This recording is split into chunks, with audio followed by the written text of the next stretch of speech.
क्या तुमने कभी खुद से कहा है कि बस ये लास्ट टाइम है, और फिर अगले ही दिन खुद को वही काम करते हुए पकड़ा है? चाहे वो लेट नाइट स्क्रोलिंग हो, दिन भर वीडियो गेम खेलना हो, या हर 5 मिनट में फोन चेक करना हो। बुरी आदतें हमेशा से हमें अपनी तरफ खींच लेती हैं। सबसे फ्रस्ट्रेटिंग ये है कि तुम जानते हो कि क्या करना चाहिए, फिर भी वो चीज टिकती नहीं है। I'm Yogesh Kabir. I'm an IIT Delhi and I'm Udaipur alumni, master in psychology and author of best-selling book Science of Studying Stupidly Smart. I'm on the mission to help students flourish in their life. ऐसी videos बनाना जिससे तुम अपने mind को strong बना सको, brain को fortify कर सको और रेजिलियंस बिल्ड कर सको। आज हम बात करने वाले हैं मिसकंसेप्शन ऑफ हैबिट फॉर्मेशन। क्योंकि बुरी आदतें तोड़ना मुश्किल होता है, बट उन्हें तोड़ा जा सकता है।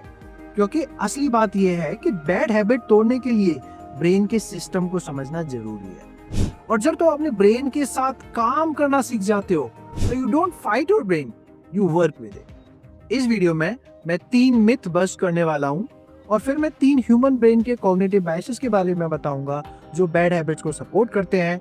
और in the and I will give you 5 psychological based techniques जो तुम्हें हेल्प करेंगी बैड हैबिट्स को ब्रेक करने के लिए और गुड हैबिट्स को बनाने के लिए।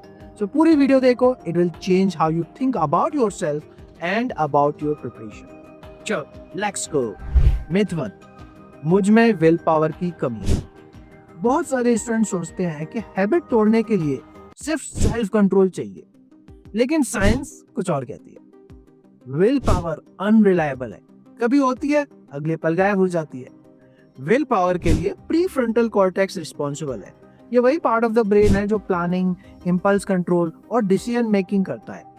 लेकिन हैबिट, स्पेशली वो जो ऑटोमेटिक होती हैं, उनके लिए बेसल गैंग्लिया रिस्पॉन्सिबल है, जो तुम्हारे ब्रेन का ऑटो पायलट सिस्टम है। तो जब तुम सिर्फ विल पावर के भरोसे पे एक डीपली इनग्रेन्ड हैबिट को तोड़ने की कोशिश करते हो, तो तुम्हारा कॉन्शियस ब्रेन उस ऑटोमेटिक सिस्टम से लड़ रहा होता है। लेकिन ऑटोमेटिक सिस्टम फास्ट है, पुराना है, पावरफुल है। मतलब कॉन्शियस डिसीजन लेने में थोड़ा टाइम लगता है, तब तक automatic part of the brain decision ले चुका होता है और एक्शन के लिए तुम्हारे पूरे बॉडी पार्ट्स को सिग्नल भेज चुका होता है। मे भी दिन में 1-2 बार तुम कॉन्शियसली उस ऑटोमेटिक सिस्टम को बीट कर दोगे, बट लॉन्ग टर्म में ऑटोमेटिक सिस्टम ही जीतेगा। इसलिए एनवायरनमेंट को बदलना मोटिवेशन विल पावर से ज्यादा इफेक्टिव होता है। अगर तुम फोन कम यूज करना चाहते हो, तो उसे दूसरे रूम में रखो या एप्स ब्लॉक कर दो। अगर तुम शुगर कम करना चाहते हो, तो घर में लेके ही मत आओ। छोटी छोटी एनवायरमेंटल चेंजेस या right tools like neuro app तुम्हारे ब्रेन को मदद करती हैं ताकि बिना विल पावर के तुम सही डिसीजन ले सको। मिथ 2, मुझे पता है कि गलत है, फिर भी मैं खुद को रोक नहीं पाता। मैं लाइफ को लेकर सीरियस नहीं। तुम्हें लगता है कि अगर तुम्हें पता है कि social media scrolling, video game, binge watching, anime series गलत है, और अगर मैं फिर भी कर रहा हूं, मतलब मेरे में कोई कमी है। पेरेंट्स, टीचर भी इस थॉट को रिपीट करके रीइंफोर्स करते हैं, बट दैट्स नॉट ट्रू। ये जो अनकंट्रोल बिहेवियर हैं, वो एक डिस्कनेक्ट की वजह से होते हैं, रैशनल नॉलेज और ऑटोमेटिक बिहेवियर के बीच। तुम जानते हो प्रोक्रास्टिनेशन, रात भर बिंज वॉचिंग हार्मफुल है, लेकिन जब तुम कर रहे होते हो, उस मोमेंट में तुम्हारा ब्रेन अच्छाई और बुराई के बारे में नहीं सोच रहा होता है। तुम्हारा ब्रेन इमीडिएट रिवॉर्ड को प्रायोरिटाइज करता है over long term benefit. Brain को फर्क नहीं पड़ता कि 2 साल बाद जब तुम आईटी में जाओगे या डॉक्टर बनोगे तो जिंदगी बहुत अच्छी हो जाएगी। ब्रेन वर्क करता है, अभी क्या मिलेगा मुझे। Our brain is wired to prioritize short-term pleasure. इसीलिए चेंज लाने के लिए तुम्हें अपने रिवॉर्ड सिस्टम को आउटस्मार्ट करना होगा। मिथ 3, मुझे आगे बढ़ना है तो गलत हैबिट को पूरी तरह एलिमिनेट करना होगा। ये सोचने में सही लगता है, लेकिन ब्रेन ऐसे काम नहीं करता है। हैबिट्स एक न्यूरल पाथवे पे चलती हैं, और हैबिट को सपोर्ट करता है कि स्पेसिफिक रिवॉर्ड जो ब्रेन उस हैबिट को करने के बाद रिसीव करता है। अगर तुम बस बिहेवियर हटा दोगे, तो ब्रेन अभी भी उस रिवॉर्ड को एक्सपेक्ट करेगा। सो एलिमिनेशन बहुत डिफिकल्ट है, बट रिप्लेसमेंट किया जा सकता है। मान लो तुम्हारी हैबिट है कि जब भी तुम ऑनलाइन लेक्चर देखते हो बट थोड़ी देर में तुम लेक्चर छोड़ के सोशल मीडिया स्क्रॉलिंग में लग जाते हो। इसका सॉल्यूशन हो सकता है कि तुम सारे फोन की ऐप हटा दो, which isn't possible for let's say YouTube, but still अभी शायद तुम स्क्रॉलिंग ना करो, बट अभी भी तुम्हारा ब्रेन स्क्रॉलिंग से जो प्लेजर मिलता है उसको मिस करेगा। मींस तुम्हें स्क्रॉलिंग को रिप्लेस करना होगा ऐसी एक्टिविटी से जो सम वर्जन ऑफ प्लेजर भी दे। यही हमने न्यूरो में किया है by including coins, streak badges to make studying as pleasurable as using social media. कुछ ह्यूमन ब्रेन की बायस भी होते हैं जो बैड हैबिट को खत्म करने से रोकते हैं। इनको बोलते हैं कॉग्निटिव बायसेस और distortion. It's like your brains neural programming जो कुछ थॉट्स को फेवर करती है। एक कॉमन डिस्टॉर्शन है जस्ट दिस वंस। हमारा ब्रेन बहुत कन्विंसिंग होता है जब वो कुछ चाहता है। तुम्हें थॉट आएगा एक बार कर लेता हूं, एक बार से क्या फर्क पड़ेगा।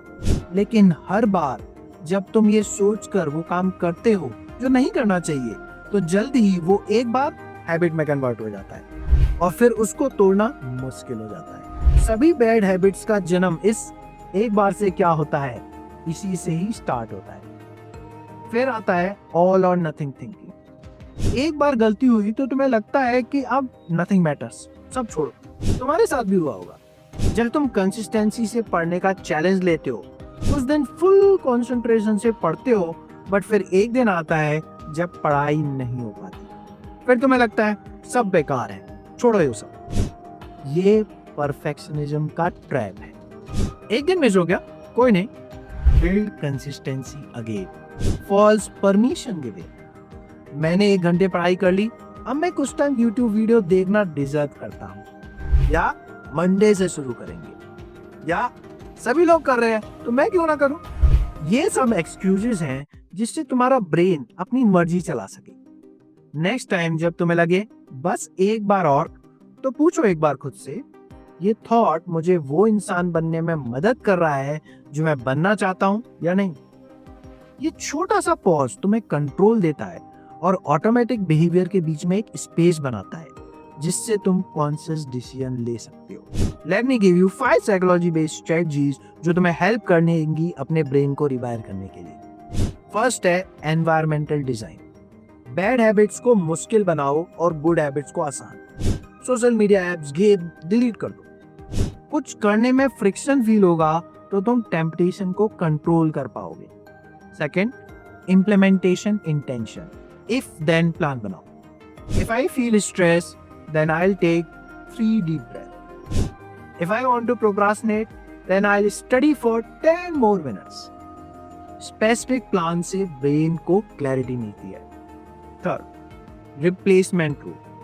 पुरानी हैबिट के बदले नई रखो जो सेम नीड को सेटिस्फाई करे। सोशल मीडिया की जगह न्यूरो ऐप को यूज करो। Fourth, habit stacking. नई हैबिट को एग्जिस्टिंग रूटीन से जोड़ो। After brushing I'll exercise for 10 minutes. Before sleeping, I'll plan for next day. Automatic habit के साथ लिंक करने से याद रखना बहुत आसान हो जाता है। Fifth, 10 minute rule. डिस्ट्रैक्शन हो तो बोलो मैं 10 मिनट रुकता। टाइम के साथ अर्ज की इंटेंसिटी कम हो जाती है और ये तुम्हारे रैशनल ब्रेन को एक्टिवेट करता है। But let me tell you, ये सारी टेक्निक तुम अप्लाई करोगे तब भी सेटबैक आएंगे, स्लिप अप्स होंगे। फिर से बैड हैबिट में रिलैप्स फेलियर नहीं होता, फीडबैक होता है।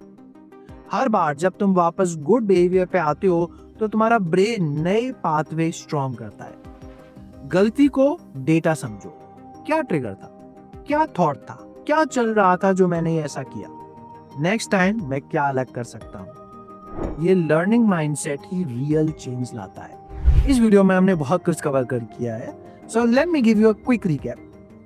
बैड हैबिट्स तोड़ने का मतलब सेल्फ कंट्रोल नहीं, बल्कि ये समझना है कि तुम्हारा ब्रेन कैसे वायर्ड है, कौन से थॉट पैटर्न्स उनको सपोर्ट एंड जस्टिफाई करते हैं, और कैसे छोटी स्ट्रेटजीज जैसे एनवायरनमेंट, हैबिट सब्स्टिट्यूशन और प्लानिंग यूज करके सिस्टम को हैक कर सकते हो। If you are still here, that means you like the video, so hit that like button and help me reach more students by sharing it and giving it a boost. Happy learning.